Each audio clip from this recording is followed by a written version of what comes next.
Hello, boys and girls, and Merry Nickmas. It's a very important day. It's my birthday. And important days require an address to the nations. And like another address to the nations, which will be coming in about a week, I'm in all my finery. This is a lovely thermal Henley. It's very nice. It's 100% cotton, so it's perfect. I'm not wearing my peacock scarf or my tweed jacket because I'm inside and that would be overkill. And it's quite warm in here too, so there we are. But I do have this delightful tiara that is actually quite similar to the ones that Queen Mary preferred. I say quite similar because mine is made of plastic and has these little things on the side which are supposed to lock into the hair to keep it in place, which is obviously a cruel mockery right now. But and Queen Mary's tended to be made of precious materials and stolen from Russian duchesses. But quite similar all the same. So, let's have a look at the year in review. It has been a very tumultuous year, hasn't it? The Middle East has been both literally and figuratively exploding. I heard on the radio the other day some conjecture that perhaps had the US-led invasion of Iraq not occurred, that perhaps Iraq may have been part of the Arab Spring, which I can understand the inclination behind that. I sort of can see how that might be a theory that would make sense from a certain point of view. I'm not sure, though, that in the final analysis whether that's really true. I would argue that certainly the Arab Spring is in some ways a response and a knock-on effect from that invasion of Iraq. I'm not saying that's for good or ill, but nothing happens in a vacuum, and I'm not sure that the Arab Spring would necessarily have occurred had there not been the, I want to say destabilizing, but destabilizing is a bit of a loaded term. But essentially, the effects of the invasion rather caused other thoughts and other movements to occur, and therefore we have the Arab Spring, I think. But still, interesting to think about.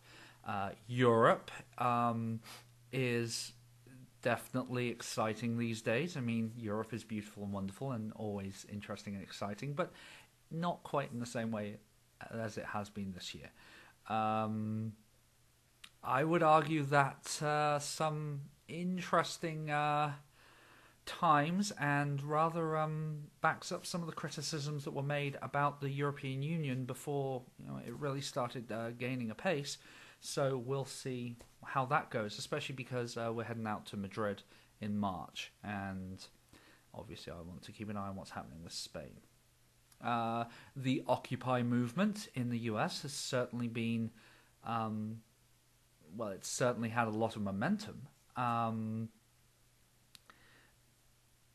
It's generated a lot of news coverage, and it does seem to have shifted the focus somewhat in politics within the US. I would say, while Time magazine is not exactly the deepest of news coverage, I do think their person or thing or man, however they're referring to it, of the year being the protester is actually a pretty good choice. Like it or not, protests really have been the story this year. Some personal things, my personal year. I would say my year, while not being a complete annus mirabilis, has certainly not been an annus horribilis either. There have been some really good things, particularly actually recently. It was nice to sit in a derelict church in Detroit and watch a mixed martial art fight go on and repeat as we were filming something that had some bloke who definitely was in Party of Five and may also have been in Lost, but since I watched neither of those shows, I'm not entirely sure.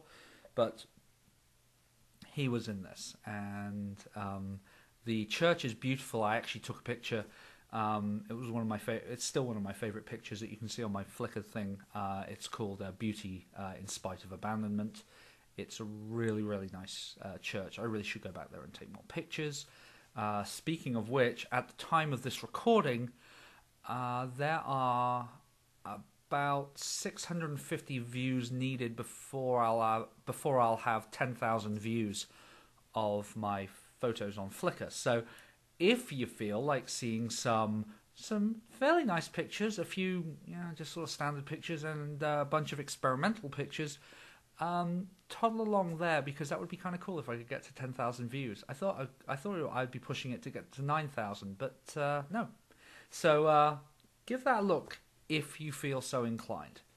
Also, a couple of weeks ago, I had a really good phone interview.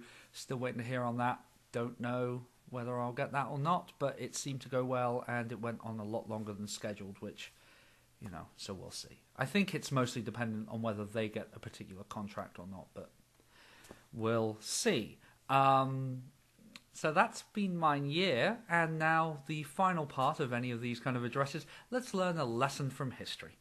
December 18th is, due to the discrepancies between the Gregorian and the Julian calendar, the anniversary of the removal from the River Neva of the body of Grigory Rasputin. And from his demise, we can learn a very important lesson. Grigory Rasputin, a very polarizing figure in Russian high society, to the point that eventually, on December 16th, 1916, a group of lads led by Felix Yusupov decided that they would put an end to Rasputin's influence on the Empress and the ladies of the court. As we all know from Boney M, the Russian lady said, "No, don't you hurt him, please." But Yusupov wouldn't listen. So they invited him to have a little tete-a-tete with them that involved eventually poisoned cakes, beating, shooting, stabbing, tying up, rolling in a carpet, and throwing the man in the River Neva. A few days pass. They remove him from the river late on the 18th of December and find that he is able to be pulled out of the river, untied, not rolled in the carpet. So, Grigory Rasputin shows us that even though we may face adversity, even though ultimately we may be frozen to death by a Russian river, we can still keep going. Our tenacity can take out the poison, the shooting, the stabbing, the beating, and even get us to bite through our bonds and escape the confines of a carpet before freezing to death in the Neva. So, we may not ultimately win, but we can be tenacious to the end. And I think Curtis Mayfield, a man who left us in '99, and actually the anniversary of that will be coming up in 2 weeks, on the 26th of December, I believe he put it best when he said, "Remember, your dreams are your only schemes, so keep on pushing. Take nothing less, but not even the second best. And do not obey. You must have your say. You can pass the test. Move on up." And I believe that's an important thing for us to consider. So consider the words of Curtis Mayfield, and also consider the example set by Grigory Rasputin when we're all enjoying our Nickmas dinner tonight, and throughout this holiday season. I hope you have a Merry Nickmas, a Happy Christmas, and a wonderful New Year, and a great and successful 2012. Thank you.